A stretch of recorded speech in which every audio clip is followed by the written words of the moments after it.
and Barbara's middle child, Brendan Johnson has on many occasions served as a local spokesperson for his parents here over the last 8 months.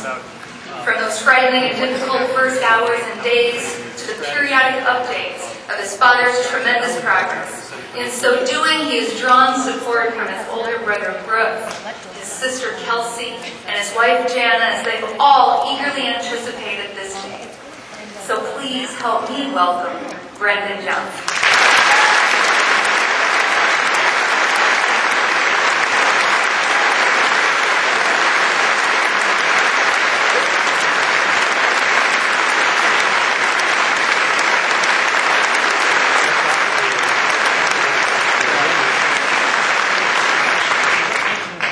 One of the first things that my father asked me to do when I came out today is to say thank you to the so many people who made this event possible.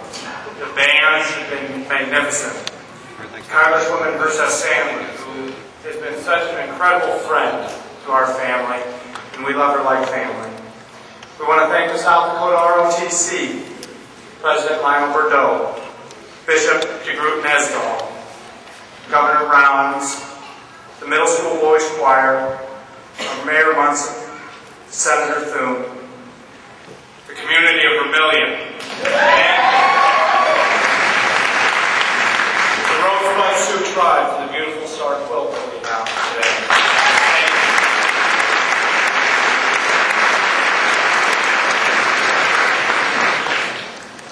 One of the greatest sources of strength for my father has been the thoughts and the prayers of everybody in this room. And it's also been the family that he's had with him. And it is my great pleasure today to be able to introduce to you our family.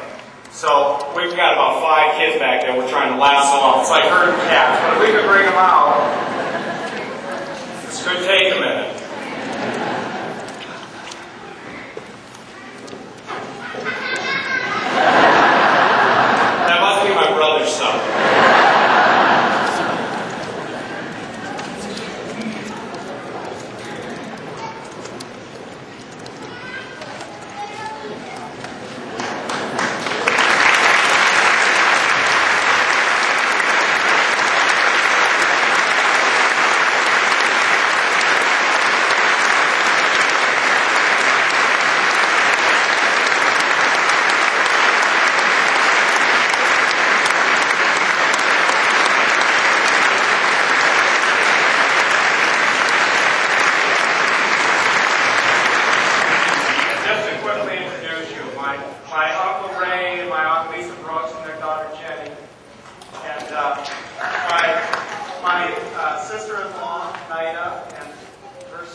Our family, my wife Jana, our sons, starting with the youngest Cooper, Sutton, and then 2 of the kids, Daniil and Joella, who we just adopted from Ethiopia 3 weeks ago, and I think they must be the most confused kids on the face of the earth.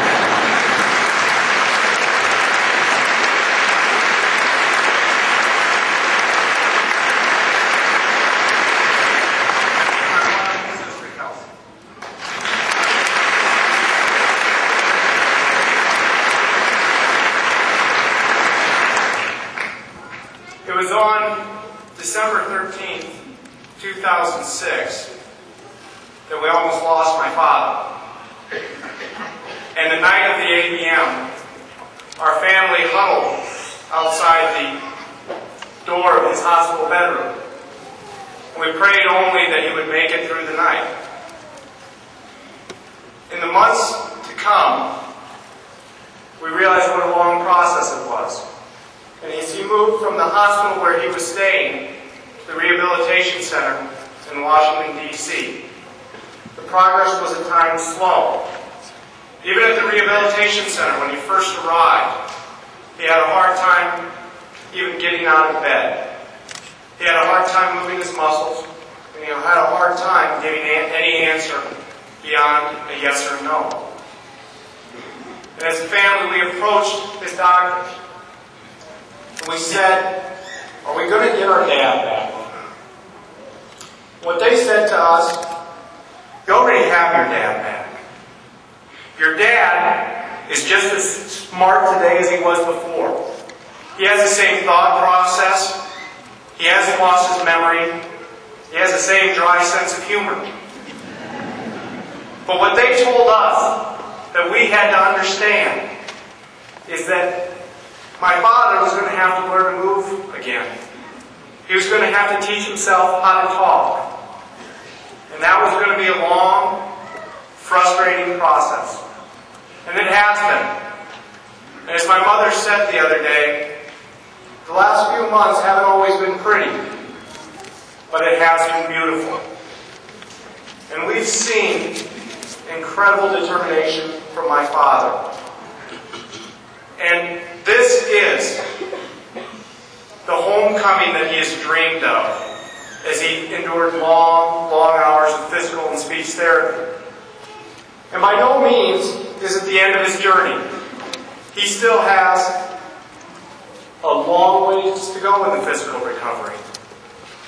But what he told the doctors and what he told friends and family was that it was time to come home.